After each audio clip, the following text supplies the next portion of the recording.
Hello again, Chris Vella again. It's Monday night. Walking to get more frontal leaf on 98th Street. I'm in a better mood today. Why? Because I got a kitten, 3-month-old kitten. I named Zach, or Zach Kale, which is badass and cool. I have a feeling they'll be gone before Christmas, the 2 pedophiles left in the apartment above mine. And I want to continue the story if possible.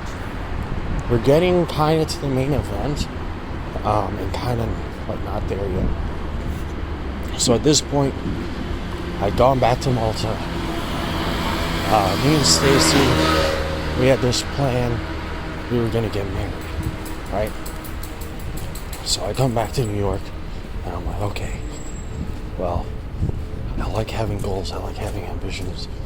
As a woman in another country, I've got to work so that, like, I can do the visa thing, the fiancé visa thing. So I get a job at Amazon. I get a job as what is called the Amazon Shop Now shopper. And essentially I work at a Whole Foods, not far from my apartment where I still live, and collect, food for people that order groceries. So I'm doing that for some time.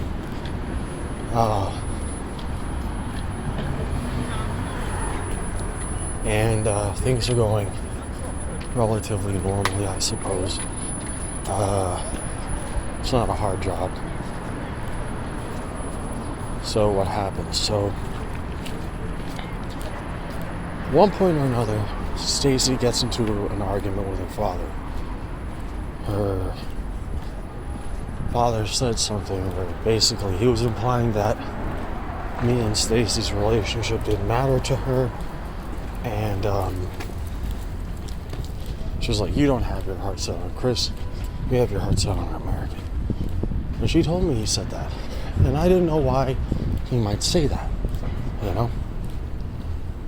What ends up happening is she gets mad at me. And it seems like, well, her father's rejecting her relationship with me. She's getting mad at me. I was like, well, what are you going to do?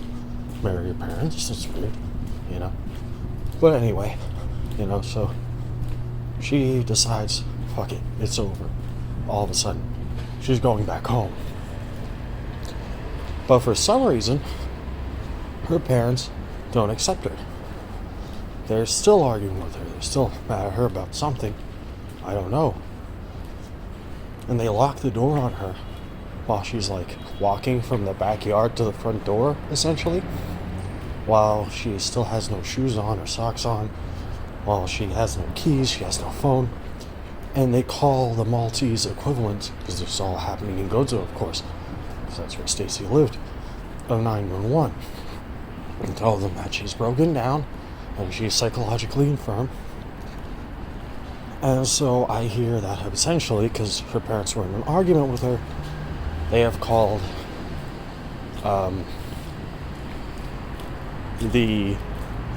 like I said, emergency services, and claim she's basically a psychological invalid. And I'm looking at her and I'm like, well, she had a bit of a breakdown, but her dad sort of like threw her out of her car, not physically, over some shit. Doesn't make any sense. And then their parents are doing this crazy shit that doesn't make any sense. If you get into an argument like that, or someone does some shit like that to you, and then you try to go, okay, well then, I reject this person, I'll come back to you, and then they reject you, and do some shit like that to you, you're probably not going to be happy. You're probably going to look like you're having a bit of a breakdown. And, she didn't sound perfectly fine, but I was like, oh shit, So she was put into essentially what is the psych ward of a hospital in Gozo, like the public hospital, the like universal healthcare hospital, which apparently you can be put in on a dime if some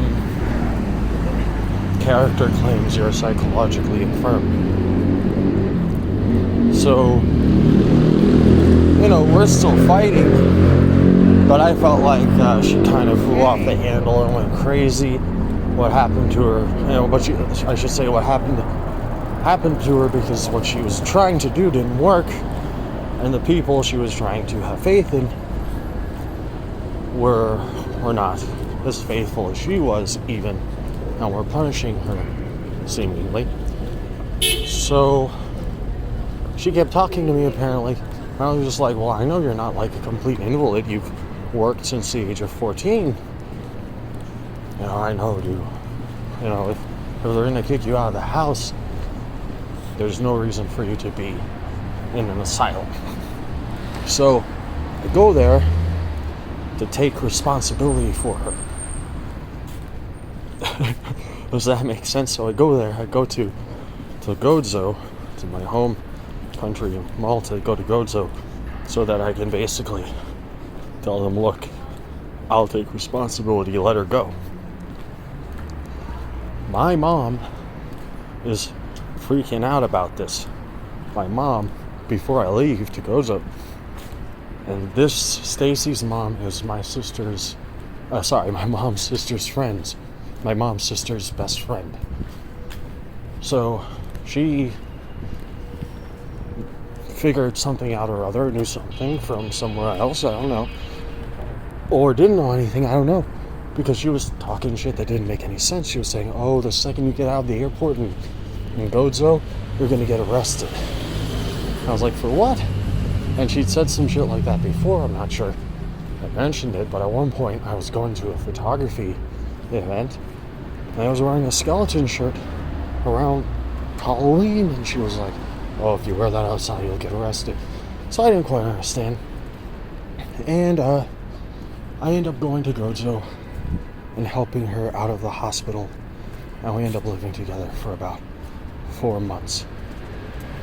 During which time I was not able to work towards the visa, which was very irritating to me, but we got a lot of time together to bond, and I was hopefully, this would stop the more abrupt arguments, which didn't seem to make any sense. The doctors there, the psychologists, or the psychiatrists, I don't know, one of the psychological doctors diagnosed her with bipolar disorder. But the way she was acting with me, I always thought she had borderline.